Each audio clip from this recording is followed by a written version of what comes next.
குழந்தைங்க வந்து பிறக்கணும்னா முருகனை வேண்டிக்கிறேன், குழந்தை ஆம்பளை பையன் பிறக்கணும். ஏன் முருகனை வேண்டினா வள்ளி தெய்வான வரமாட்டாளா வீட்டுக்கு?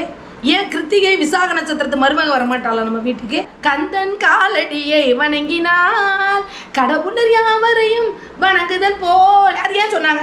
நீ செய்யும் தானமும் தர்மமும் யாருக்கென்றால் உனக்கல்ல, உன் சந்ததிகளுக்கு. கந்தவடி வேலன் உண்டு காத்திட, என் அப்பன் பழனி முருகன் உண்டு என்னை பார்த்திட, பாம்பன் சாமி உண்டு எனக்கு அனுகிரகம் வழங்கிட, ஒருமையுடன் எதிர்மடைக்கின்ற உத்தமர்தம் உறவு வேண்டும், ஒன்று வைத்து புறம் ஒன்று பேசுவார் உறவு களவாமை வேண்டும்.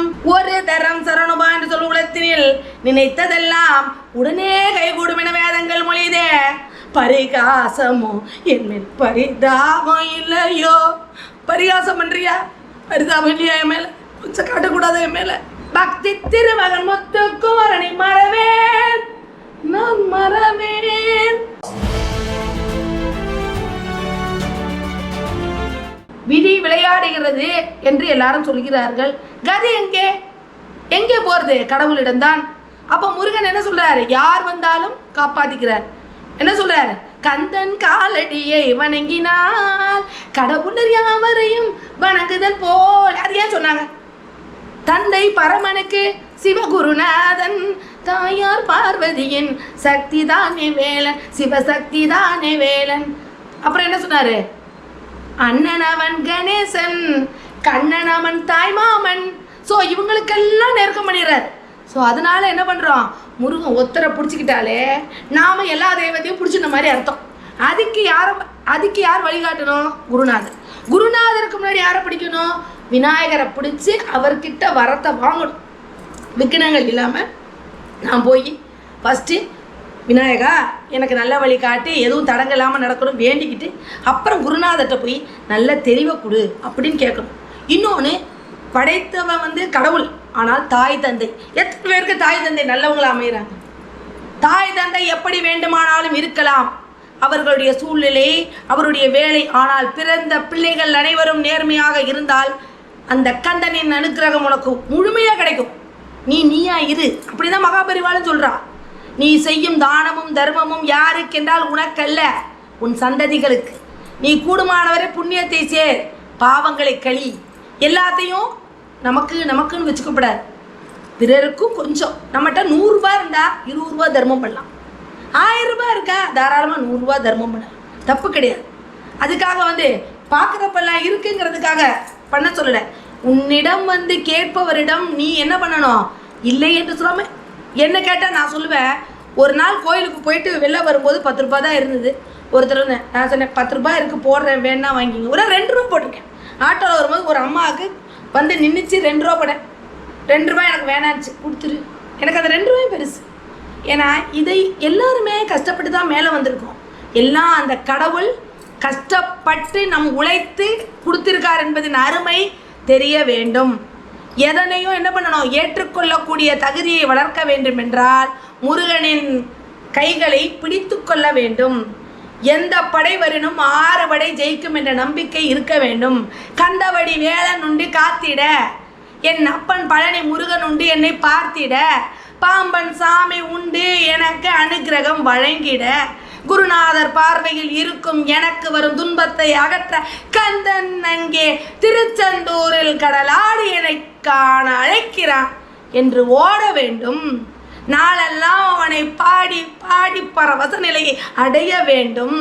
உன்னிடம் என்ன இருக்கிறது என்று கந்தன் கேட்டால், உன்னை பாடும் மனதை எனக்கு அருள்வீரானால் உன்னையே பாடிக்கொண்டிருக்கும் சக்தியை நான் பெற வேண்டும் என்று கேட்கும் மனம் வேண்டும். இதைத்தான் என்ன சொன்னார்? ஒருமையுடன் எதிர்மடைக்கின்ற உத்தமர்தம் உறவு வேண்டும், ஒன்று வைத்து புறம் ஒன்று பேசுவார் உறவு களவாமை வேண்டும்.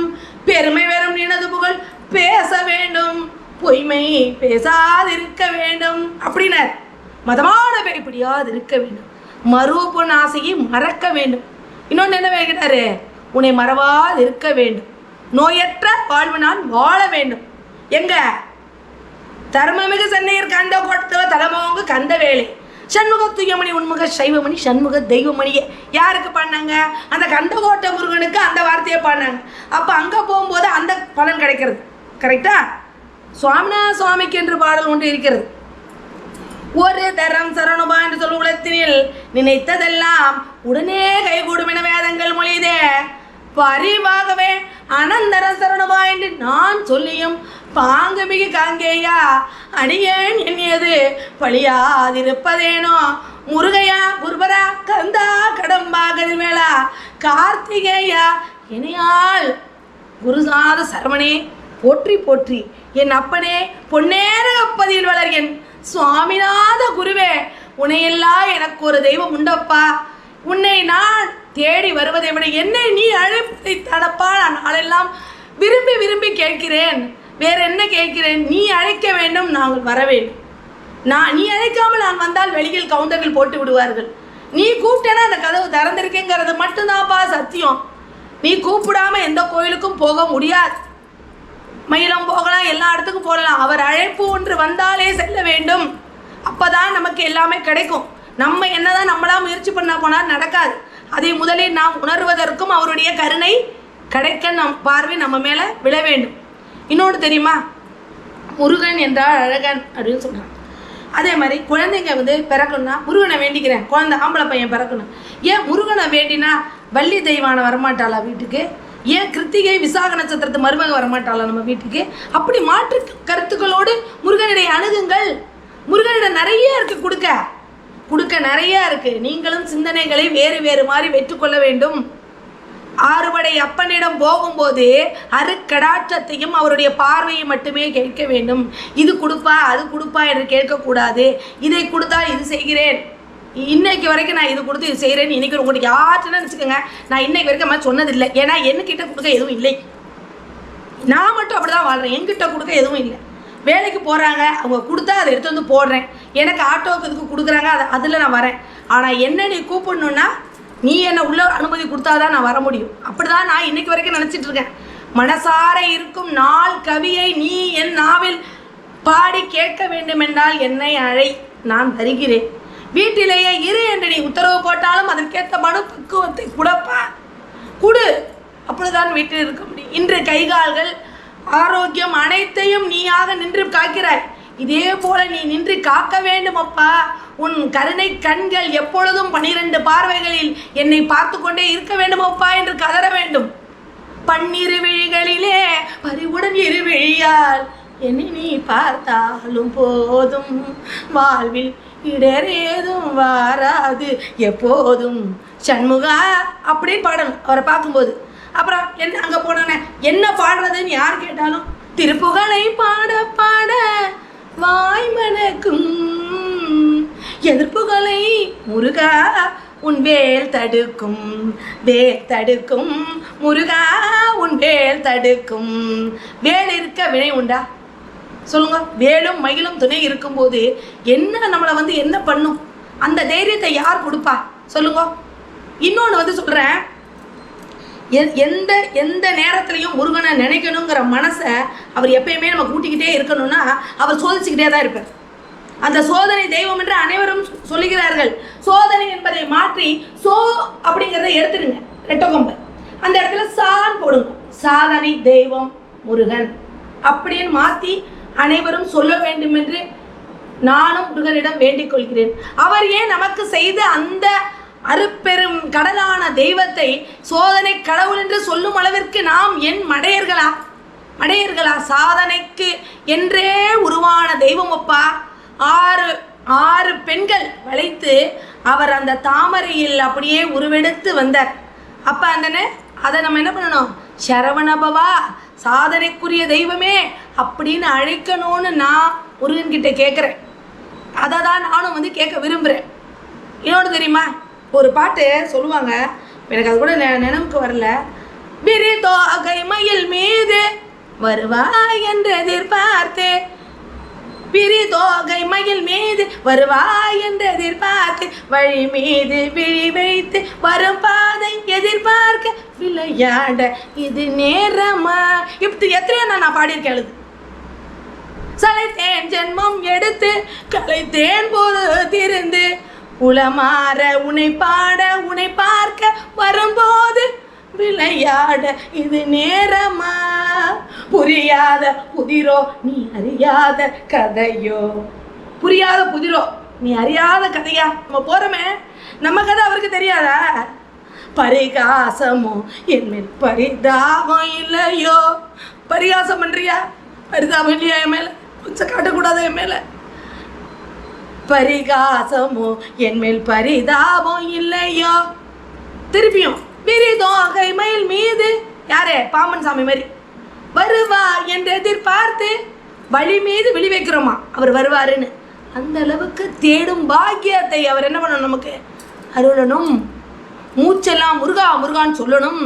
கந்தன் உணர்வு மட்டுமே ஏற்படணும் என்றால் நாளெல்லாம் அவனுடைய அனுபூதி எனும் அந்த சாராம்சத்தை கேட்டு விபூதி என்பதை நெற்றியில் தரித்து முருகா முருகா என்ற மூன்றெழுத்தை உச்சரித்து முருக பக்தனாக இருப்பதற்கு இப்பிறவி எடுத்தாலும் 7 ஜென்மத்திலும் பக்தி திருமகன் முத்துக்குமரனை மறவேன் நான் மறவேன். பக்தி கடலென பற்று பெருகிட வருவேன் நான் வருவேன். பரமணி திருமகனே அழகிய திருமகனே காண்பதெல்லாம் உனது முகம் அதில் ஆறுமுகம் காலமெல்லாம் எனது மனம் உருகிடுமே அருள்நிதியே குருபரனே அருள்நிதியே சரபவனே.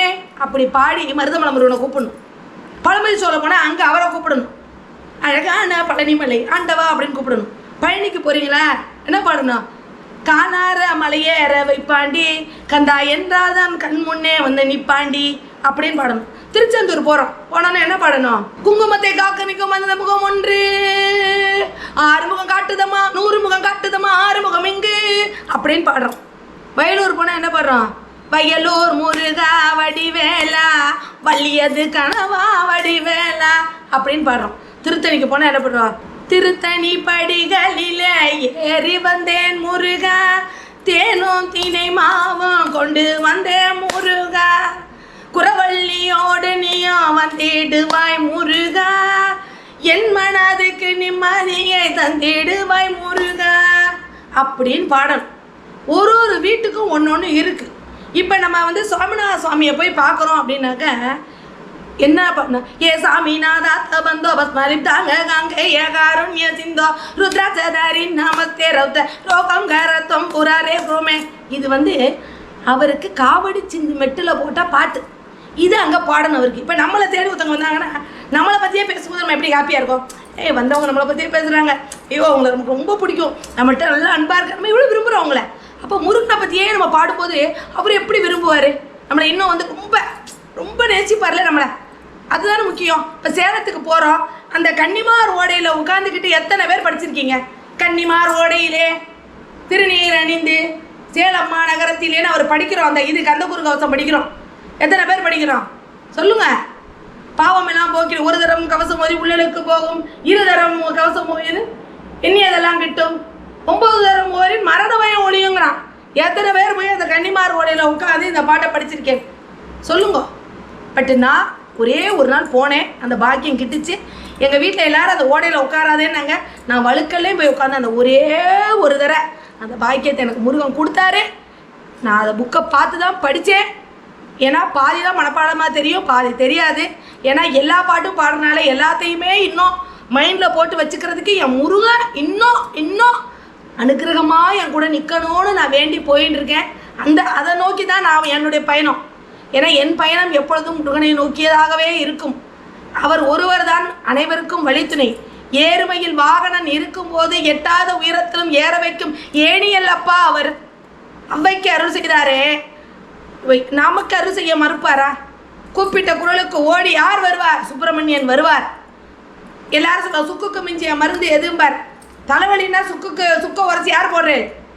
உடனே மாத்திரை தானே போடுறோம். அந்த அளவுக்கு நம்மளை எடுத்துன்னு வர்றதுக்கு தான் முருகற்ற போகணும். எதையும் கேட்டு போகக்கூடாது. சுக்கே இல்லாமல் தலைவலி சரியார வைத்தியத்தை கொடுப்பா முருகா அப்படின்னு கேட்கணும். இன்னும் எத்தனையோ பாடல்கள் பாடலாம். முருகருக்கு கற்பனை என்றாலும் கற்சிலை என்றாலும் கந்தனே உன்னை மறவே அற்புதமாகிய அருட்பெரும் சுடரே அற்புதமாகிய அருட்பெரும் சுடரே அருள்மலை வீசிடோ கருணை உன் கடலே. என்ன சொல்றாரு? அருள்மலையை வீசுவாராம். அந்த அளவுக்கு கருணை மிகுந்தவராம் முருகன். அந்த முருகனை என்ன பண்ணணும்? நம்ம பாடிண்டே பாடி பாடி அழைக்கணும்.